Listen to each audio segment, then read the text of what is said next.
excusez-moi. Salut à tous, c'est Automatique, le youtubeur, j'espère que vous allez bien. Moi ça va super, enfin super. Très fatigué à cause de mon rhume, mais sinon ça va super. Enfin ça va super.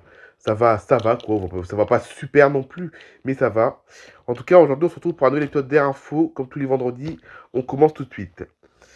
Un moteur d'A330 de Delta prend feu à Orlando, les passagers évacués via des toboggans d'urgence.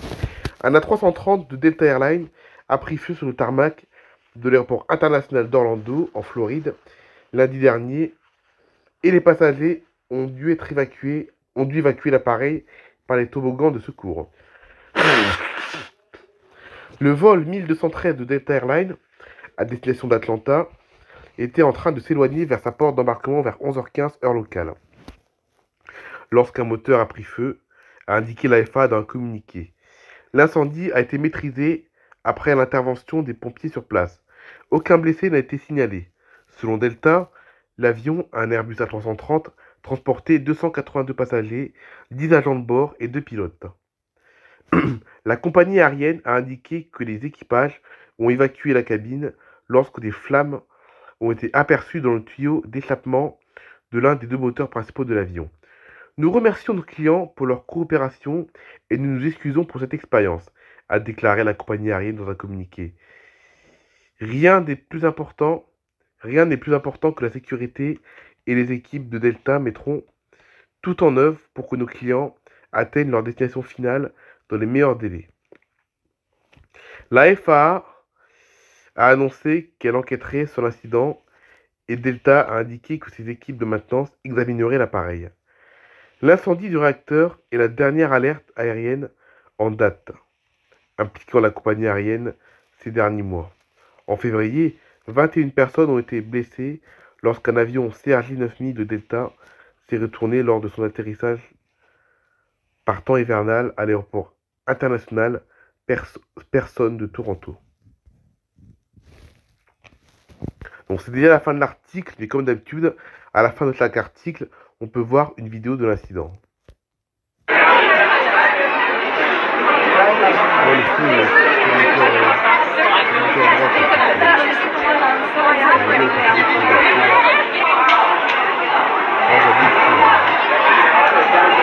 Plane to Atlanta from Orlando. Engine was on fire. People came off the plane. These shoots we just got here. Crazy stuff. We're all waiting here. You're gonna see it on the news probably. Engine was on fire. Right engine. You can see the water by the right engine. Everyone just waiting here.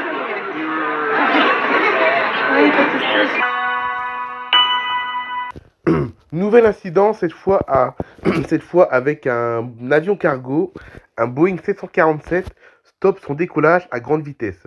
16 pneus dégonflés. Donc là, on a déjà vu sur une photo, on voit des pneus qui sont dégonflés. Excusez-moi, je suis enrhumé. Je tousse beaucoup parce que je suis enrhumé, excusez-moi.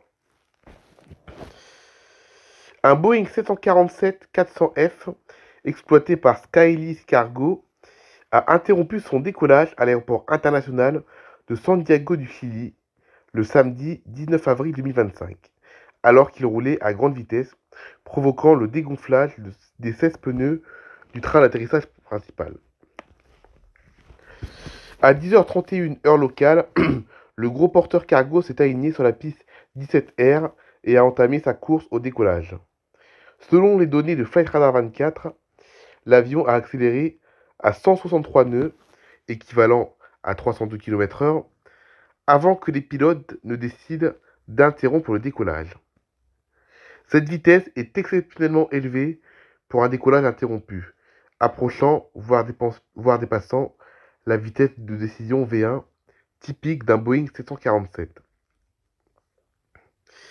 Les pilotes ont immobilisé complètement l'appareil en 18 secondes, alors qu'il restait encore une certaine distance de piste.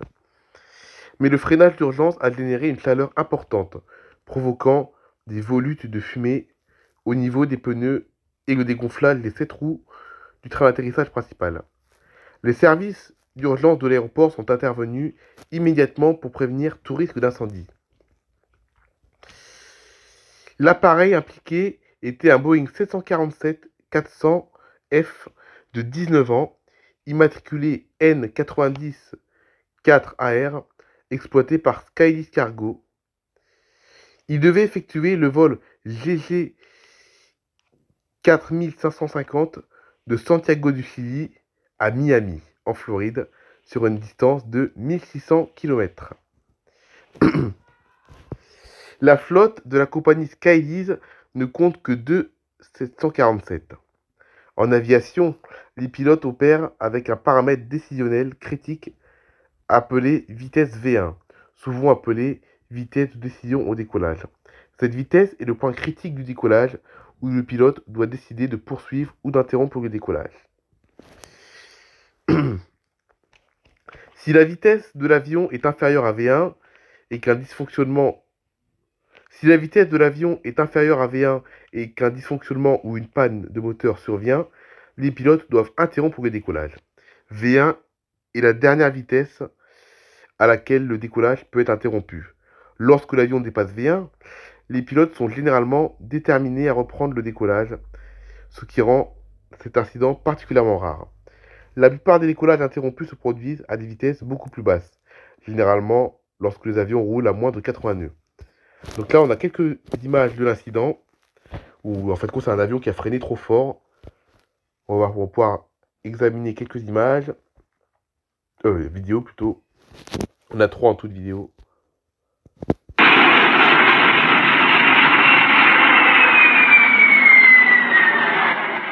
on voit bien le 647. Il a interrompu son décollage, il est en train de décoller, mais là, il freine. Je vais pas expliquer pourquoi l'avion allait freiner, mais bon. Ah, regardez, là, on voit bien la roue, là. On voit bien la fumée, elle est en dessous, là. Tellement qu'il freine fort. On voit bien la fumée, là. Donc ça, c'est juste après, regardez, là.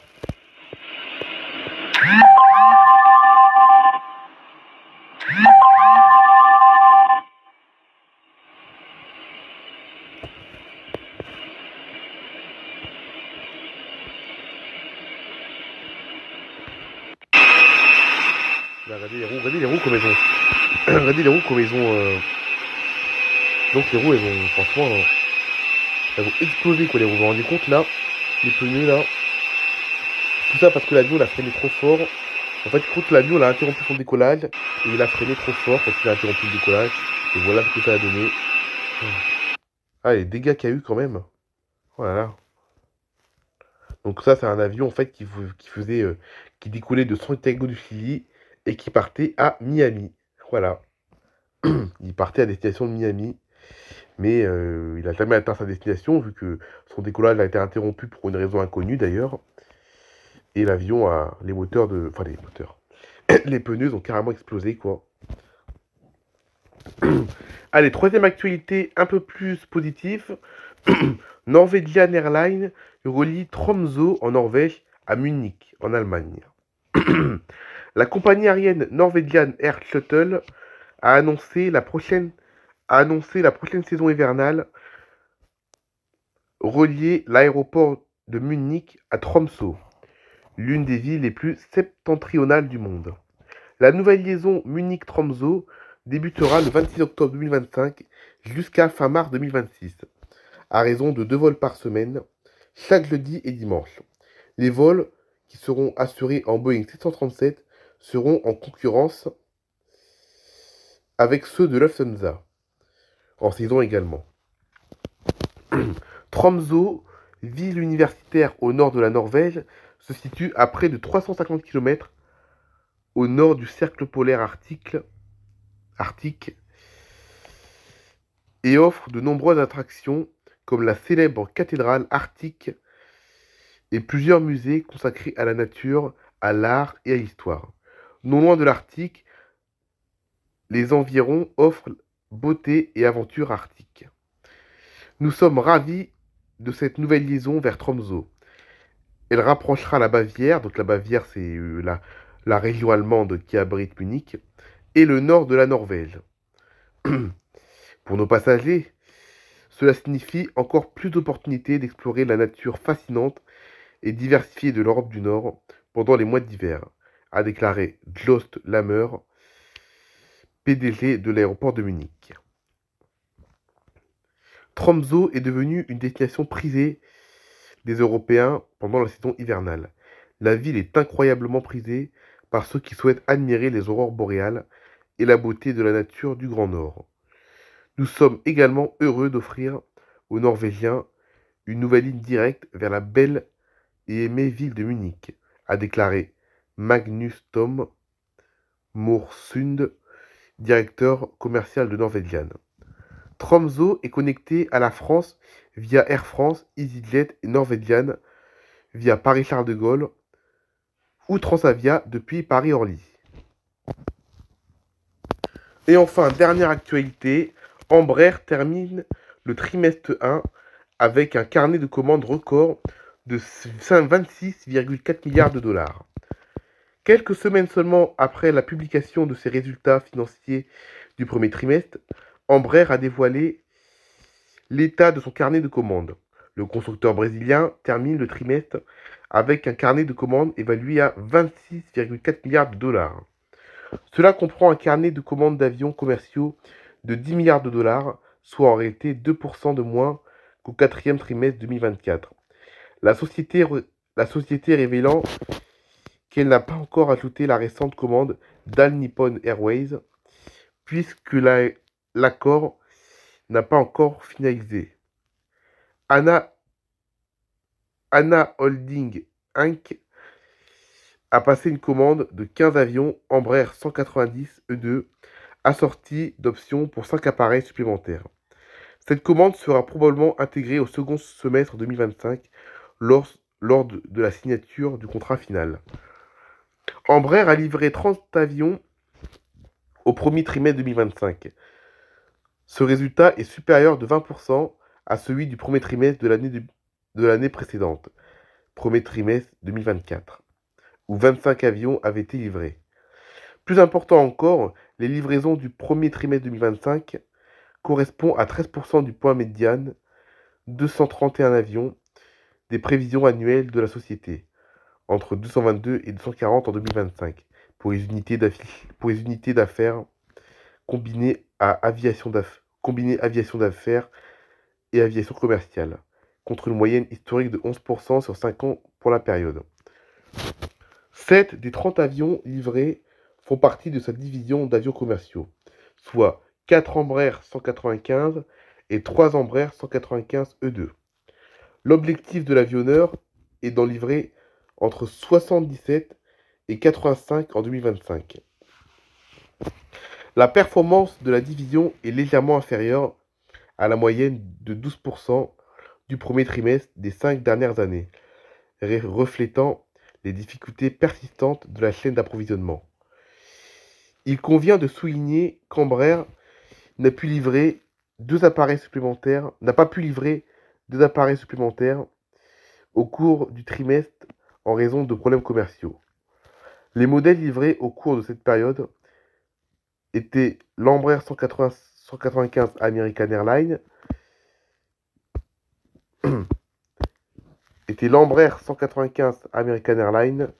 Republic Airlines, Horizon Air et pour l'Embraer 195 qui ont été livrés à Porter, AirCap et Azora.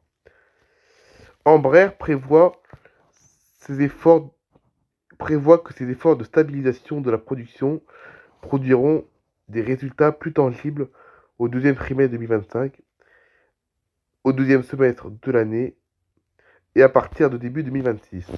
Voilà, c'est la fin de cet épisode d'Air Info. J'espère qu'il vous aura plu. On se retrouve demain pour une histoire plus mobile. Allez, bye bye tout le monde.